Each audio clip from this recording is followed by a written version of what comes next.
right, good evening. And tonight on the Homestretch with Adrian Durant, and I am Adrian Durant, we have another special guest, Janieve Russell, straight from Jamaica, live from Jamaica right now. Thank you, Ashley, for joining us again as well. How you doing, Janieve? I'm fine. How are you? I can't complain. So this is our first time meeting, but I know a little bit about you. So I'm going to read off your bio just a little bit. 400-meter hurdler, Commonwealth game champion in the 4 hurdles and the 4x4. You were a CARIFTA Games champion. I remember the CARIFTA Games days. You were 2012 IAAF World Junior Champion, and you were a silver medalist at the World Champs in the mixed relay. So quite some accolades you have there. So tell me, how did you get involved with track and field?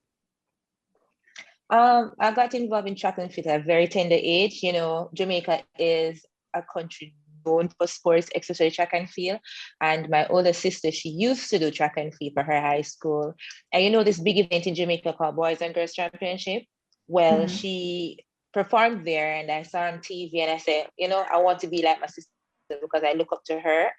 So that's how I got involved. I got involved at the age of 8. I thought it was 5. Yeah.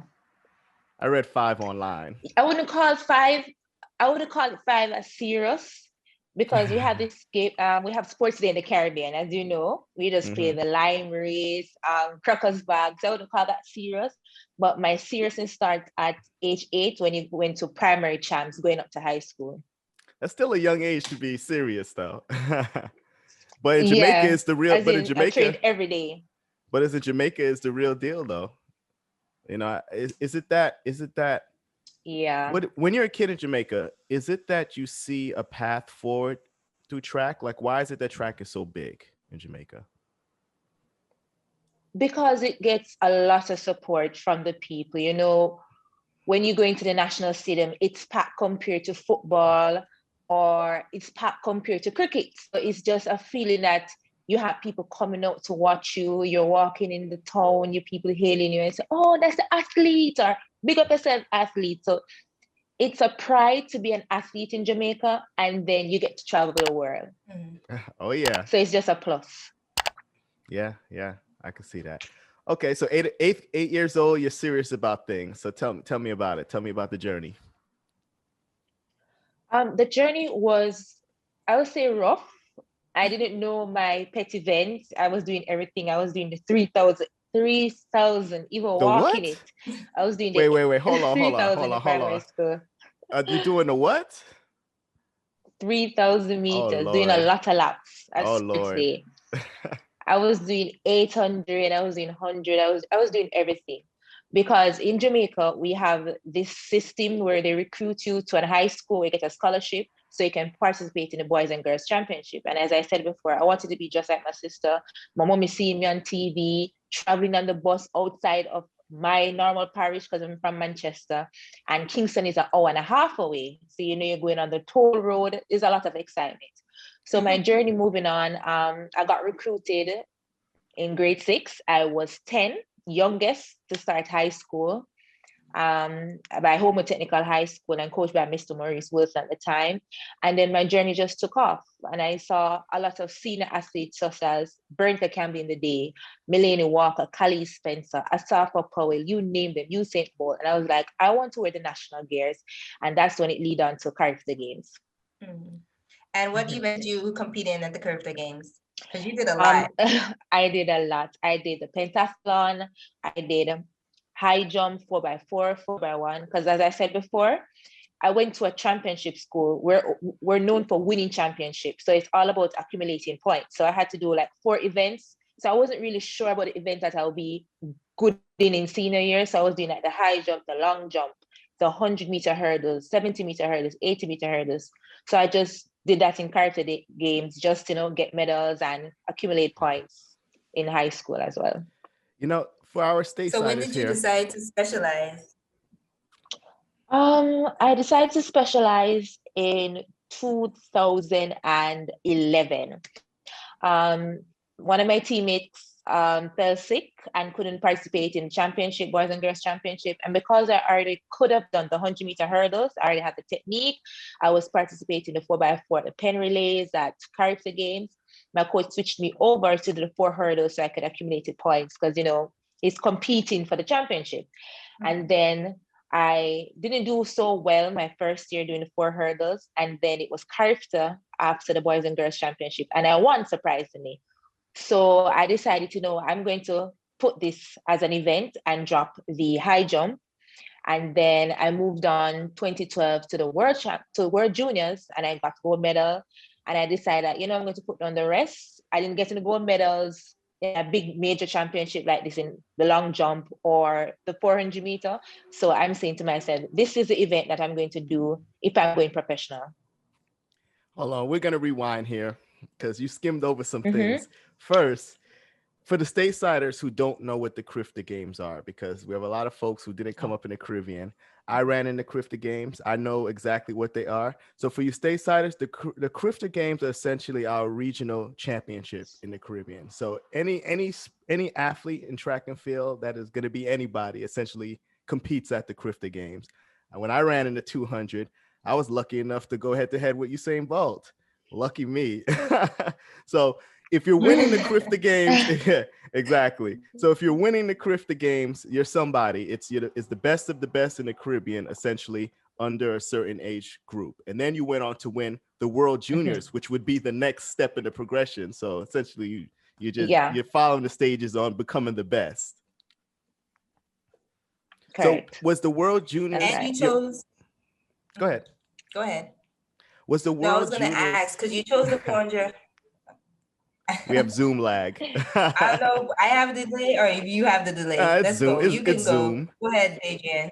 I just want to know. So the World Juniors, because that's a big meet as well. I don't think folks realize that's a big. Everyone in the world, the best of the best in a certain age group, and you competed and you won in the under 20 category, correct? So that's everyone who's 19 essentially and under. And so that was your first major international medal? No, individual. Okay. In 2010, I went to the World Juniors again, but I got it in the 4x4. Okay, so you got some experience. And World Youth as well. So you had some experience. Yeah, but now, this was my first major. I want to hear about the World Junior meet, the experience at that meet, because I ran at that meet and I choked. So I want to hear what happened with you. You won. Which one? This is meet 10 in mountain, or which one? No, 2012 individual. 2010 mountain was the 4x4. Oh, okay. I was at mountain. Yeah. So this one was Poland. Which one was 2011? Spain. 2012. Oh, Barcelona. Okay. Okay. My experience. Listen to me. I was nervous. Although I had experience, I was doing the 4 hurdles. I'm so used to doing the long jump at these major championship. I'm so used to doing the 4x4. It's a team thing, it's a team effort. But no, I'm actually doing an individual event that I just started a year before. Because remember, I started 4 hurdles 2011, and I'm coming fresh 2012. And you had the likes of Shimmer Little at the time. And I think you had a Nigeria girl who had the world lead. I knew nothing about world leads at the time. As I said, I was just participating in the long jump and the 4x4. So I was looking up on world leads. And then I participated at the senior championship, senior trials with Millian Walker. I look up to Millian Walker and I did well. Going into the World Juniors, I had a sprained ligament in my ankle. So I was devastated. I didn't know what I was going to do. I was going to perform or what, but this was my last year at high school. And my high school coach also was a technical official for the Olympic team that year. And this man grew me if I was 10, shaped me to the athlete I am today. And I was like, I don't care about the sprained ankle. I'm going to dedicate this race to him. I was nervous. You're seeing everyone, and you're seeing the best of the best. And some of these athletes who are participating in the World Juniors actually qualify for the Olympic team for their specific countries, like the Kenyans, some USA, you just name it. So I was like, these people are going to Olympics. I didn't have the quality to go to Olympics to get the Olympic mark to run at Olympics. And I run with these athletes prepping themselves, moving on to Olympics. So each run, I was nervous, but I was dedicating it to Mr. Maurice Wilson because it was my final hooray for home technical. And I said, like, I'm going up with a bang. And then this will determine which college I'll be going to at the summer. And I decided to stay in Jamaica. And in the finals, I just went blank. I just wanted to finish the race. I was just saying, like, I need to clear all these barriers and run home. And that's exactly what I did. So what place were you going into the finals? I was placed first, I think. Yeah. Is it a first or second? It's between me and Shimerlita. I'm not really sure at the time. Okay, so you did have one of the fastest times going in. So at least that alleviated some of the pressure because you know that you were capable of competing against these girls. Yeah, but you know, as athletes, we put a lot of pressure on ourselves. We only see gold. We don't care about the silver or the bronze.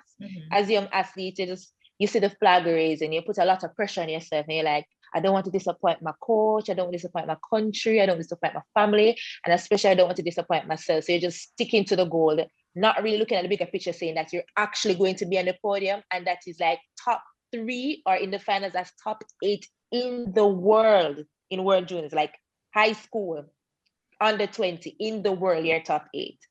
So at that time, I wasn't putting a lot of pressure on myself. I just wanted to finish the race because I had the 4x4 as well. I just wanted to finish the race and dedicate the race to Mr. Maurice Wilson. So at least that alleviated some more pressure too, because you wasn't focusing on time. You were just like, listen, I just want to finish. Yeah, I just want to do a good job and just finish the season. So when you come up with the goal, how did that make you feel? I didn't feel any difference, to be honest. I was a bit surprised as I told you I had a sprained ligament in my ankle, a strain, sorry. I didn't really feel away. I just felt like when I go to Jamaica, I'm going to walk high because when I go to the airport, there's going to be a lot of cameras flashing. I'm going to be the newspaper. So everything was just running through my mind, thinking about how my mommy feel, how my sister feel, and Mr. Wilson, because at the time they're at the camp for the Olympics and he's going to, he's feeling like I coach this young lady and she's a world junior champion. Yeah. And so you decided to stay in Jamaica for college, because I know a lot of folks decide to come to the US and enter the NCAA system. So what led to your decision to stay in Jamaica? My decision was solely on my personal goal. I wanted to train with the best. And MVP Track Club is one of the best institutions / UTEC you could train with, because at the time you had Asafa Powell there, Sharon Simpson, Milane Walker, Kali Spencer, and those two ladies there are the top girls, top 5 or top 6 ladies in the 400-meter hurdles, and I'm going to be there training with the best. And I didn't want to stay away from my family, although my mommy and my sister wanted me to go overseas to get the experience. I wanted to come and stay in Jamaica to train with the best and to be surrounded by the best, because I believe that would have pushed me, because I'm around Olympic champions, world champions, people doing the best on the circuit. No, it makes sense. It's a competitive environment. Steel sharpens steel, so it makes sense. Yeah. Did you ever feel added pressure because you chose to do the 400 hurdles, and as a Jamaican, you had the likes of Milane Walker, Clee Spencer, and then Dion Hemming, which was the first Jamaican to win an Olympic gold medal. Did you ever feel any pressure going into that event? Not at the time, because I was really young. I was 19, leaving high school. I wasn't thinking about the pressure. I just wanted to be around these ladies. But as we speak now, the pressure is now. Because, you had the likes of Kali Spencer, Milane Walker, Dion. These ladies have performed well in the Diamond League, World Championship, Olympics. They have run sub 53. And you're here Jamaica expects a lot from you, because they're saying this is a rich culture. As you know, we have rich culture in sprinting. They expect a lot from the other sprinters to fill the shoes of Usain Bolt or even close. So I'm expecting the same. So I feel that I put a lot of unnecessary pressure on myself to say that I need to do this instead of focusing on myself to reach the goal that I want. Because I believe I can do it. I put in the work. Anybody can do it as long as you put in the work and have the mindset. But when you have a rich culture in Jamaica, you put a lot of pressure on yourself because even if you make one mistake, you have somebody putting you down. And as athletes, I believe that we need to focus on ourselves. And that's what I'm learning through this the pandemic we went through last year with all the lockdown. I have to focus on myself because at the end of the day, when I get home or when I go on the track, it's me. Not the people behind the screen cheering me on, not the people behind the screen putting me down. It's me. So it's whether I put in the work or not or perform well, it's always going to be on me. Because when you put it in the paper, they're not going to say, oh, the Jamaicans didn't perform well. They're going to say Janieve Russell or XYZ athlete didn't perform well. So I'm learning slowly but surely, and I feel it's coming into place. Okay, that's good. So, go ahead, Adrian. It's an interesting point that you make about the pressure that you put on yourself, because we just interviewed Ashley's former college coach, Tanja, and she's she was a 52-62 in the 4 hurdles, I believe is what she ran. And she talks about her main thing is that she did not put pressure on herself. Even when she was a younger age, she talked about how she just kept it fun. But even as she got older, she never really put the pressure on herself, and she attributes that to a lot of her success. So it's a good point that you're making, that without that pressure, you're kind of free to just race, and it's just like, I just win. I'm racing to win and not worrying about everything else. Yeah. And that is where we strain as athletes. We set our personal goals and say, I wake up so early in the morning, I lift so heavy, I'm doing all of this. Why I'm not reaching this goal? Why I'm not doing this? And instead of just letting everything go and just let everything fall in place, because you already put in work, you're thinking of what if? Why did I feel like this yesterday? What's going to happen the next day? And I feel that's what happens when we're competing and the pressure comes on, and that's where we underperform and don't understand, especially when you're hitting times in training, you're doing well, but when it's time to compete, you're going way back and saying, I didn't feel good the day before. I didn't do this in training. And you just forget all the plans that you had and all the work you put in from September to a major championship.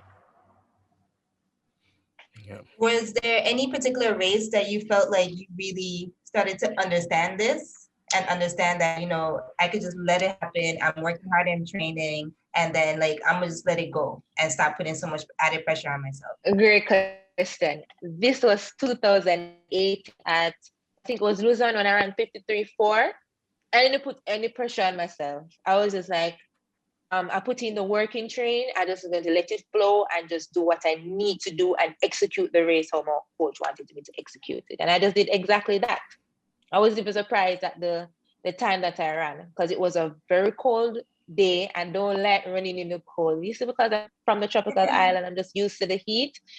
And everybody was complaining that they're not getting the times that they wanted. It's too cold. They're not feeling their body. I was just like, it is what it is. I don't have anything to lose. I'm just going to execute well. I've been doing well in training.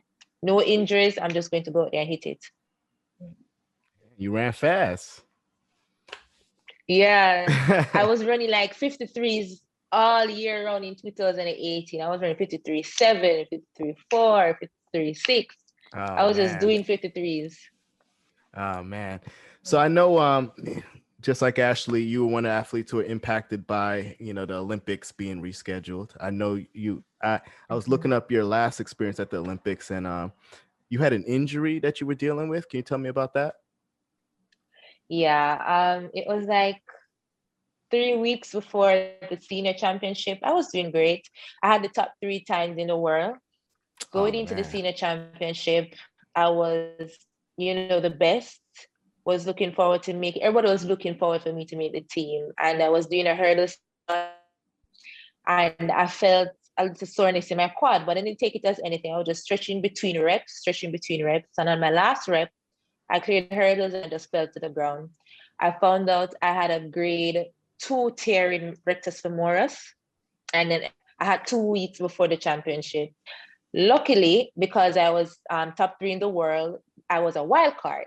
So I had time to prove fitness. So I was still on the Olympic team, but I wasn't the surety to run the individual event. I have to prove fitness. So I was back and forth in Miami, trying to get treatments, camping in Europe. I was devastated, can't train, losing fitness because it was a grade 2 tear. And I decided this is my first Olympic team. And I want, even if I'm running this heat alone, I want to be there. And I started to like take painkillers, go through the pain, finally prove my fitness. And the doctors in Miami were saying, I can't believe that you made all 3 rounds, because based on the tear in the ear, they didn't expect me to even pass the first round. So that Olympic Games showed that it just takes your mind and guts to move through, because I had the injuries. I was sitting down all the time, devastated, crying, wondering. I was like, this is my first Olympic team. I don't have anything to lose. Although the country looking forward for me to be a medalist, I'm just going to go there and do my best, because I know that I can do it.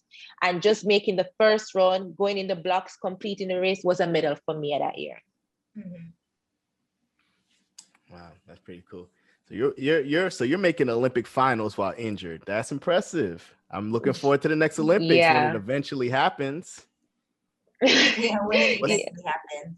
Yeah, as we go into the next Olympic, the 400-meter hurdles is now like a premier event. Mm-hmm. I think we had a world record last year. And then with the increased competition, and especially from the likes of Jamaicans like Christiana Tracy, Rochelle Claxton, who's already a medalist as well, how are you preparing yourself going into this Olympic season? Once we have it, fingers crossed. Well, right now, I'm just focusing on me. I am just building me as an athlete and as an individual. This is going to be my second Olympic game, and I'm planning to make it, if I'm injury-free and mentally strong. And my game is just to take it a race at a time, compete the best as I know I can, and just push myself in training and execute what I know I need to execute, listen to my coach, listen to my body, and just go out there fearless. Mm-hmm. And what kind of things do you do to mentally prepare yourself? Well, I'll visualize what I want to do out there. And I'll also like meditate for a minute, deep breathing, and just talk to myself. I'm like pep talking myself. I say, I have nothing to lose. Everybody's going out there. Everybody's training hard. Everybody's feeling the same pain when you're running the 400 or the 400 hurdles. So it's just to want it more. And I'm just going out there to compete and fight to the finish.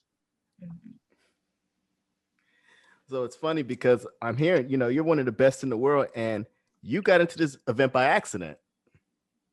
Yes. So how my favorite event was the long jump. What's that? My favorite event was the long jump. Your favorite event was the long jump, but you accidentally got entered in the 4 hurdles. Yeah. All because my teammate was ill and couldn't perform at the Boys and Girls Championship. I had to replace her, and that was just it from there. That was just it. I was like, an individual medal, I've just started this. I was like, you know what? I'm just going to continue. It's so funny. Half the people, yeah. But all these people I keep interviewing, we keep talking to, half of them started out in a whole different event, and they didn't even know that, they were going to try something else. Dwight Phillips told me he was a 400-meter runner all the way up until sophomore year in college. And then all of a sudden they were like, hey, no, you're a long jumper. Then he goes out and he's one of the best. So it's just funny how, it's just, you don't know something, you just never know. Yeah, you never know. And I also think it's important that we don't specialize too early too, because you just never know which direction you'll go into. Yeah, that's true. I feel so too. Because I was just focusing on the long jump, and look at me, the 4 hurdles. Yeah, a completely different place. Yeah. And that's a good point. That's a good point, Ashley. Not specializing too early. And with parents who have young kids starting out track, because we're hearing all these folks are starting at 5 and 8 and 9, and this is when folks are getting involved, and it's great. But it is okay for them to continue to do different events and different things within track, and not just like, okay, you're a sprinter, sprint, you're a jumper, jump, because then you could be cutting off unlimited potential. You could be focusing on long jumping. You should be the next world record holder in the intermediate hurdles. Yeah, because what I noticed at the Boys and Girls Championship, you just don't do one event. You see, if you're a sprinter, you do long jump. If you're specialized in jumping alone, you do the high jump or the hurdles. If you just want to throw, you're doing the javelin, you're doing the discus, you're doing the shot put. As long as you're training for it, you're going to do it at the Boys and Girls Championship. Yeah, no, that's good. So training with MVP in Jamaica, you have the likes of Elaine, Shelly-Ann Fraser-Price, Sharika Williams, like you have the top of the top every day. So what is the atmosphere like at training? The atmosphere is really good. It's serious. You're looking at these people and it's like they're A game. They're here and they're putting in the work. You don't have anybody just sitting down and idling and just like, I can't do this. You have everyone there putting in the work. Even when it's hard, you have individuals pushing you. When you're tired doing a set, you have someone taking up and say, come on, man, you can do it. And you're saying to yourself, all right, if this person can do it, I can do it too, because we're all humans. We're all feeling the pain. And it's such a competitive environment because, when you're training, you have a week where you have testing. So it's basically it's like you have a track meet and you're competing against these people. You have sprinters who are explosive in the jump. You have quarter milers who are better in the longer distance, like the 300s or the 400s. So you're competing with the sprinters and the 400 persons in the long jump, or you're competing with the sprinters in the short sprint. So you're being competitive and say, all right, you have an Elaine Thompson, she's good in the short sprint. Let me see how close I can be. Let me see if I can put some pressure. So training with these, even though you can't put any pressure on her, you're just saying, you're just saying like, I'm going to put pressure because you want that competitive thing for the test week. So it's really good. I love the environment. I love the environment. Everyone has one goal, and their one goal is to be on top, and their one goal is just to keep on pushing. And you and them share the same goal. So it's really good to be around. Yeah. Who's the person who makes the workouts harder? In the quarter mile section, it would definitely be Stephanie-Ann McPherson and Sharika Jackson. Yeah. Oh yeah, of course they're gonna go after it. Yeah, because they're 49, so they're going to set the pace, and you're there just trying to keep up. And you're not the 49 person, but you just can't. You can't really back off at that time. You just do what you have to do. Yeah. No, amazing. So Jamaica, I'm always curious, being from the Virgin Islands and dealing with the federation. I know and how big track and field is in Jamaica. Do you feel the support from the federation and everybody so that you can, have everything you need to pursue these goals? Well, just frankly, I think they can do a little more. And we have a new president, so I'm hoping that they would do more for the athletes. You have upcoming athletes. Not everyone has sponsorship or show contract, and I believe they can do a little more to push persons who are coming to the track meets who are not signed to even go to meets overseas. Small meets that are put on in the USA. I think they should help the athletes develop more. We should have a workshop basically to help the coaches transition from high school to senior level, because it's not every high school coach can coach a senior, because it's a completely different level. So I just believe that the federation can do a lot more, especially for athletes who are not pro athletes who have shoe contract, because the ones who have shoe contract, they have a team behind them. They have a manager, they have an agent, they have a pro coach who actually goes to Olympic, Commonwealth, and World Championship, who knows the works and, communicate with other elite coaches from other countries. So I just believe that the federation should push more, because based on how other people talk, I think that other Caribbean federation does a lot for their athletes, especially their training overseas. So I just feel that the federation can do much more for not just the pro athletes, but for those who aren't. Well, it would make sense to invest in your athletes, especially when on the world stage, you're known for having, some of the best in history. So if that's your thing, you run with it. Exactly. Invest in it, because, track and field is not forever. People retire. You don't have a specific age where you want to retire. Sometimes you just say, oh, I'm going to retire in 29, because everybody have a specific goal. A person can say, my specific goal to run in the hurdles, 100-meter hurdles, is 12.4. And if I run at 12.4, that's it. So you need to invest in other athletes so they can come up and say, keep the culture rich in track and field in Jamaica. Yeah. You sound passionate when you talk about the upcoming athletes and those that are coming after you. Are you doing any initiatives that will help promote track and field in Jamaica and opening the doors for other athletes coming after you? Well, our federation isn't really that open. You have one representative for athletes, and we talk to that specific person, and they just relay that message to the federation. It's not like a whole body that they take questionnaires, or you can say you relay this to the person, and they relate to the federation, and they don't just run with it. So it's basically them to just jump on it, because I'm from a rural part in Jamaica. You know, you grow up poor. You don't have a lot of things. You don't have spikes. You don't have shoes. You don't have money to go to school every day or to train every day. So I know how hard it is to run at the Boys and Girls Championship, not having these support. Yeah. So that's why I'm so passionate about it, because I was really lucky enough to go to Homewood, and my mother didn't have the money. So Mr. Maurice was usually help me with lunch. And I was lucky enough to board because I couldn't afford to take taxi every day to come to school, but I didn't miss a class. So for me not to miss a class, for me not to miss a training session, I had to do boarding. So imagine the other kids now growing up, because, you know, time's getting harder, the prices is going up on food, gas, you name it. So just imagine what is happening now. So you were able to, because you were able to stay at the school, that's why you were able to have the opportunity. Okay. Yeah, train every day, go to school every day, because training over late and I have to take 2 transportation to reach home. Yeah. Okay. Now that makes sense. And how did you get that opportunity to stay at the school?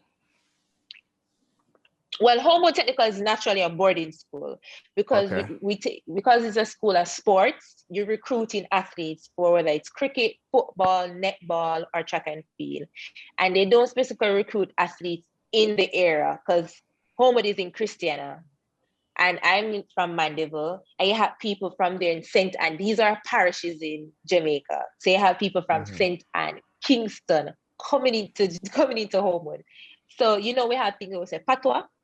We have different levels of patois. So me chat patois, the people from town understand me, because their patois is drawn. It's like they're singing. So it's just a different thing in Jamaica. Hey, we don't have subtitles, okay? Yeah. So when I'm talking to my teammates at home, when it's different patois. Sometimes you can't even understand, because, for example, if I say miago, somebody from Trelawney, where you say Bolt is from, and I say miago up this stuff. So it's a different thing. So you can tell who's from which parish. Hey, listen, there's people on St. Croix that I cannot understand. You would not believe it. I'm like, how is this possible? So I get what you're saying. Yeah. So that's how I was able to board, because it's naturally a boarding school, and they recruit athletes from all over the island. So because you were so good, they recruited you, and then that enabled you to have the opportunity to board at that school. And then so you were able to train and go to class. And like, what would have happened if you if you didn't have? I wouldn't say I was that good. Homewood is like UTech. They build athletes. If they see that you have a potential, they say, oh, I like how this person is running. I like how they flow and how their body moves. We can build this person. So I wouldn't say I was that good. As I said before, I didn't know which event I was going to do, but Homewood worked with me. They had me in the long jump. They had me over the hurdles. They had me over the bar doing high jump. So Homewood and UTech is similar in a way that they build athletes. They work, they nurture you. And what's the path? Yeah. So they invest in you. And what's the path without track for folks? Like, if you're coming up and there's no opportunity to go to a school like that because of sports, then what is the path that, just say you're not a track athlete? Because track was an opportunity for me to leave St. Croix. It gave me the opportunity to come to Jersey. It's why I was able to go to college. So it provided everything for me to get where I am now. I'm a college head coach. So if it wasn't for track, who knows where I would have been. So I'm just curious. I'm hearing how it was so, important to your story where you ended up. So what would have been? And I know how Jamaica is. Yeah. If it wasn't for track, my mother grew up, I grew up in a single home, and my mommy had a dream to be a air hostess. She wanted to be a flight attendant. So if it wasn't for track, I would have definitely pursue my mother's dream, because I like to do the makeup, the uniform, because I like to dress up. So I was like, I definitely would have done that if it wasn't for track and field. And you would have been able to travel at the same time. So I was able to travel. I would probably and meet stars at the same time, because I would probably be on a flight where there's Usain, Shelly, back, those people. Yeah, that would be fun. No, that's pretty cool. I'm always talking about, when we talk about sports and I guess upward mobility, track is a sport that provides opportunities for a lot of folks. All you need are your feet. You don't need special equipment. I mean, you're hoping at some point to get some spikes, because that's what you're saying. Like, I need to get a pair of spikes, but a lot of folks start out with nothing, and you still can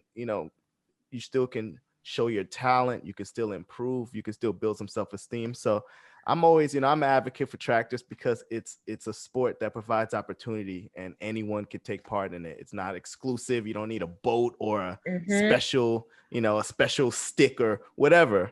So all you have to do is get up and run, basically. Exactly. Yeah, you just need the equipment, shoes, spikes. Yeah. And you end up being able to see how many countries have you been to now? Because of this, this sport that provide opportunity. You've been all over the world.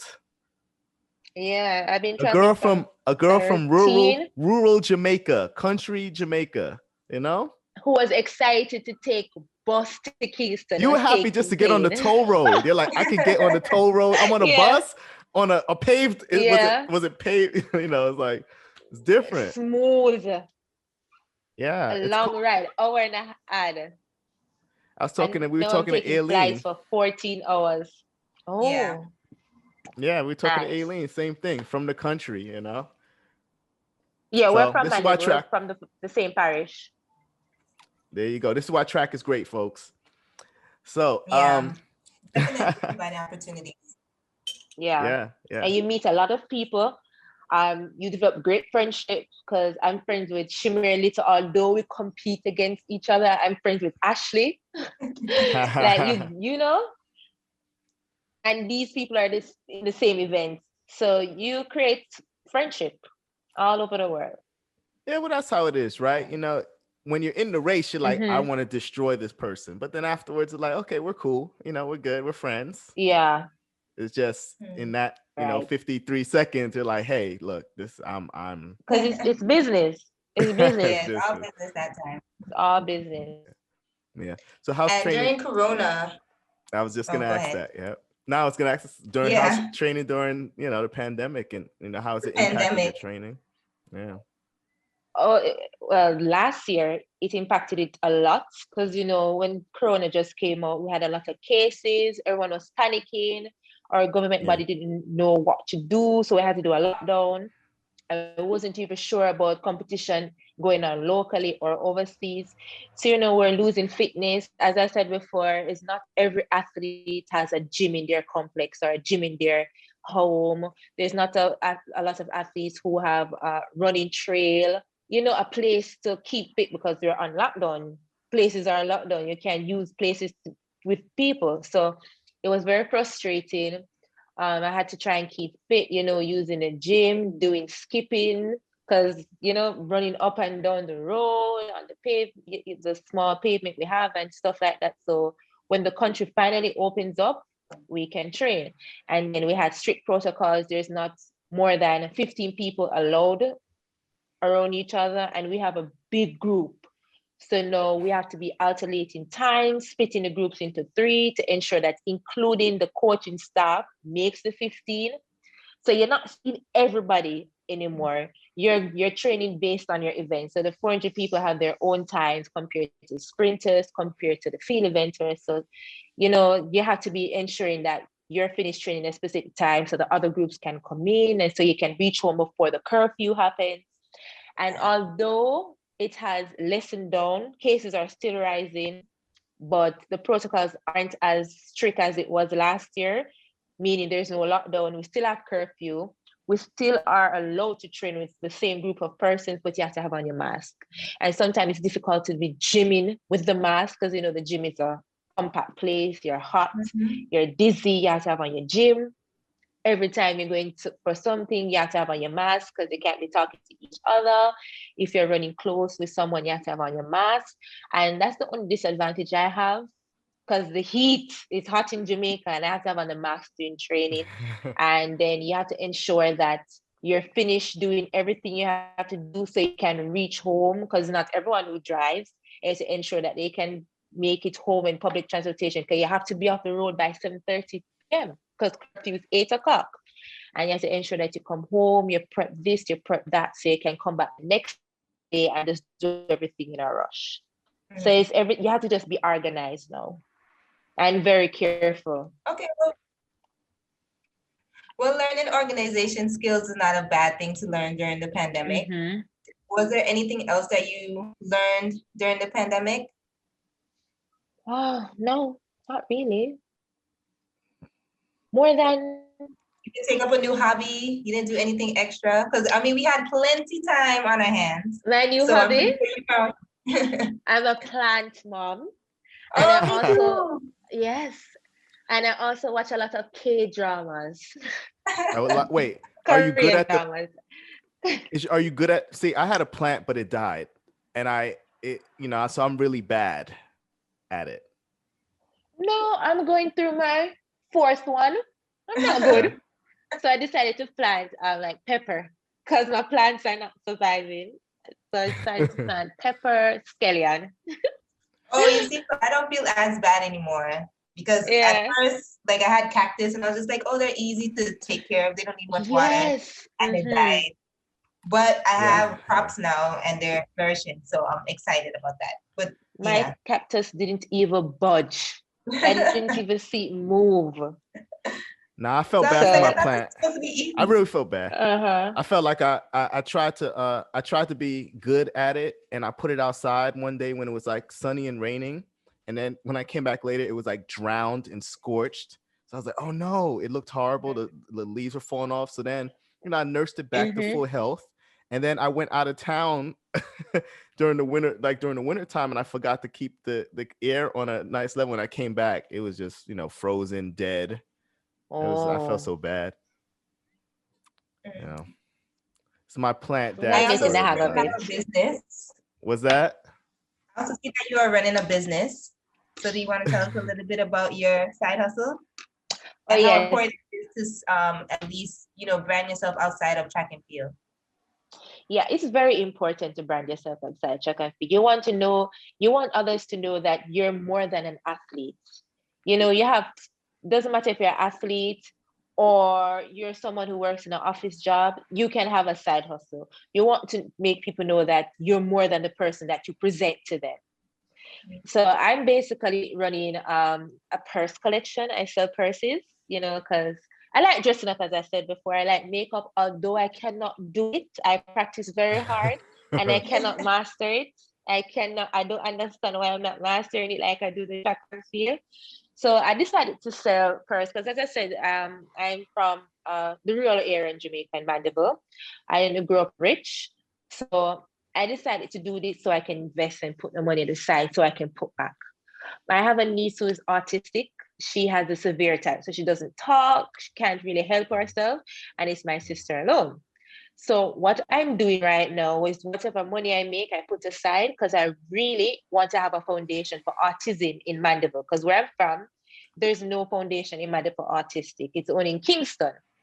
And I feel like it's a disadvantage because I said before, it's not everyone can afford to come to Kingston. So when I'm able to do that and have a foundation, this is where I'm going to branch off now. I'm more than an athlete. I will have a foundation, helping others outside of track and field. I'll be helping persons with special needs, especially autism, because what people don't know is that autism is everywhere, and it's not everyone who has autism can speak. It's not everyone who has autism is specialized in a specific subject or hobby. You have persons with autism who cannot speak at all, like my niece, who have tantrums and are uncontrollable. And I feel that there are not a lot of educational persons in Jamaica who can handle these individuals. And my sister does a great job because I can't even manage my niece, to be honest, when she's here. But my sister does a great job. So I'm just wondering if it's a motherly love. So this side hustle, selling purses, saving the money, putting it aside, is to help parents, educational personnel in Jamaica to learn about this special needs more, and we can have it across the island, not only in Kingston, but across the 14 parishes. Yeah. That's a great cause to use your platform to kind of, to trumpet. Because like that is an issue. I mean, yeah, if Kingston has all the resources and all the smaller towns don't really have access, I mean, that's a story of a lot of places across, even up here, underprivileged communities, communities that don't have access to resources. So that's a good fight. Absolutely. So right now, I don't know, both you and Ashley are training for the Olympics. I haven't been keeping up on which announcements they've made. Are things still supposed to be this summer? Yeah. So far, so good. So far, so good? Yeah, I don't believe they can cancel it back because they spent billions to host it. So I think they're just going to go ahead and just no spectators. And I believe that if they want spectators there, I think they should use the citizens of the country to be there, and then persons can pay online to watch it, because at the same time you're gonna pay to come and see it. Yeah. So for not to lose money, use an online platform and pay to watch it, because if you're coming to the Olympics, you still have to buy plane fare and a season ticket to watch it. So that's how I think they should approach it, whether it's international or local major championship, like the Boys and Girls Championship. We normally just go and pay. So I believe that for them not to lose money, charge us to watch it online, because we'll eventually be paying to go in. So I don't think they can cancel it again.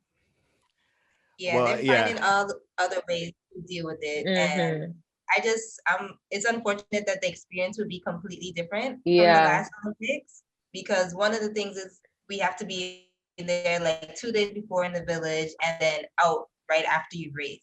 So you probably won't even get to interact with as many athletes as you usually do, and create more friendships or anything. Nope. Wait, is that the new rule? Yeah, I believe so. So wait, you have to come in, compete, and leave? You have to be there. Yep. You have to get into the village, so the athletes village. The athletes village, you are going to be there 2 days before, and then you have to leave 2 days after. Yeah. 2 days after. You can be in Tokyo after you compete. But I mean, so just so it's everyone's kind of funneled into the village based off of their competition date. How are they going to do the opening and closing ceremonies? I don't think we're going to be attending that. What? Oh man, that's whack. Oh man, that's unfortunate. I'm sorry.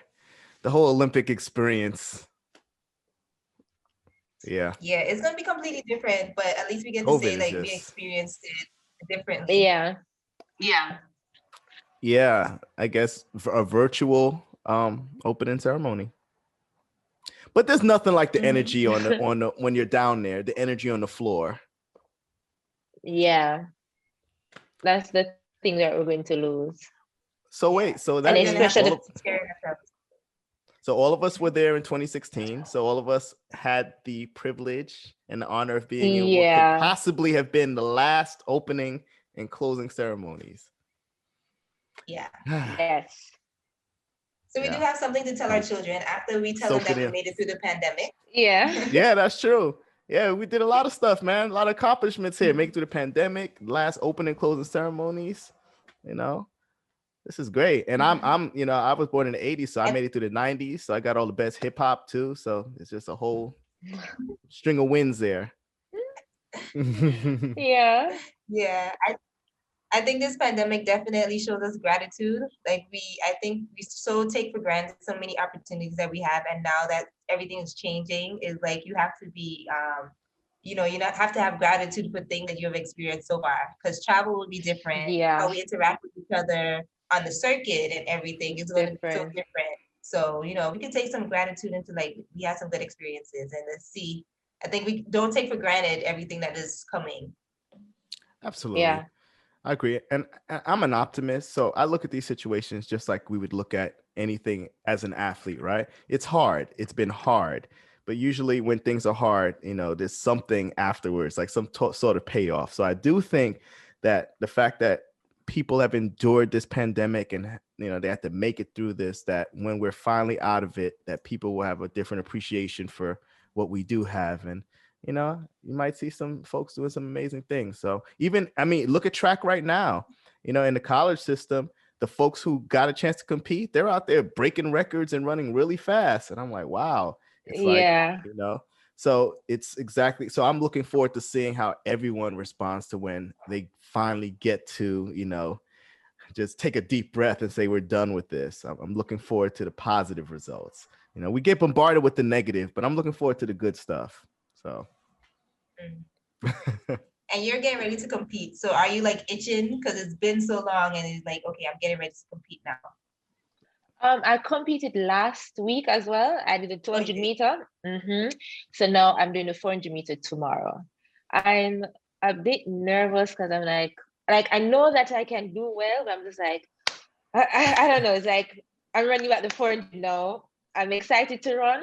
I'm just feeling a little nerves kicking in. Does the 4 nervous, you're ready? Does a 4? So do you find the 400? Which one do you find to be tougher, the 4 or the 4 hurdles? The 4 hurdles. Everyone always said I'm the first person to hear that saying it.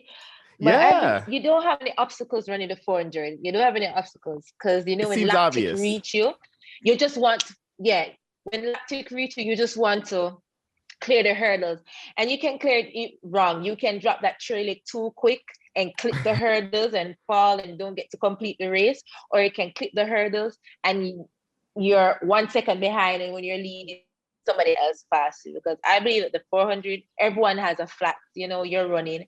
But if you clip that hurdle wrong because you want to clear it so fast because you can't wait to reach the line, it's game over. I feel like any normal human would be like, harder. Yeah, no, I feel like just a regular person would be like, okay, a 400 or a 400 with hurdles. The one with hurdles would be harder. But for some reason, a lot of 4 hurdles are like, oh, I hate the 400. They're like, oh, you can rest over the hurdles, or you have more of a rhythm. You can rest over the hurdles? I've never heard anyone say. I've heard someone, a very good 4 hurdler say that. Like the 48 guy. You can rest? Apparently. Because it's a rhythm. It's like the split second you're going over a hurdle, event. You're not running, I guess. You're floating, you're resting, I don't know. Hey, look, 4 is where I call it quits. So I don't know. I don't know anything about any hurdles, running any hurdles. I'm good. No, so ask you about you said you make purses. What other hobbies do you have? I don't really have any other hobbies because based on how training is, I'm so tired. I'm just dedicated to watching K-dramas. Wait, yeah, you did say that. Wait, what are these things? To watching what? The Korean dramas, short for K-dramas. Wow. Yeah. I'm so dedicated to it. Like when I come from training, I prepare my breakfast. The first thing pop up, K-drama. So when I take a nap and getting ready for my second session, I'm getting ready, I'm watching K-drama. Then I'm out the door. After this podcast, I'm going to make dinner and I'm going to watch my K-drama. I'm going to Google this. Yeah, I'm just really dedicated to it. Yeah, I'm really dedicated to it. They're so energetic, like they're, I don't know, very vibrant when they're in the emotion. And their facial expression. Because I picked up a few lines, like I'll say, Anya, when I go to training and I hear the program, I say, that means wow. So, you know, I pick up a few little stuff that I'll do around my teammates to make them laugh. So I really don't have much hobbies. right now. But man, I used to you're a like full-time track watch. athlete, man. So you're a full-time track Yeah, athlete, so it's trust me, it's understandable. very difficult. Olympics coming up. Yeah, Oh yeah. it's very difficult. Very difficult to find time to do something that I love. I like eating out. Oh, I'm Well, there. Well, I mean, these Uh-huh. days you can't really. I guess you can, but It can't really exactly. I like eating out in the night, the nightlife, the cool breeze when you're eating out, dining outside a restaurant in Jamaica. Well, no, you have to be sweating while you're eating because the heat, the sun. Hey man, Because you have curfew. It's 20 degrees up here, so I don't want to hear about that. Sweating, and you're lucky, okay? You absorb all of that nice heat. Sorry to hear that part. But Genevieve, tell us how we can follow you. Tell our listeners how we can follow you, where we can get in contact with you, and where we get our purses. Oh, okay. You can follow me on my Instagram, Janieve Russell, and my purse page is Eve Purse Collection. The Eve is shortening for Janieve. Nice. I do make some TikTok videos, but I don't remember my TikTok username. Oh, come on. You gotta send it to us so I can put it on. I'll tag it to the video. Okay. Yeah. I remember the last time we talked, I can't remember the dance that you were doing. It's which dance again? I remember.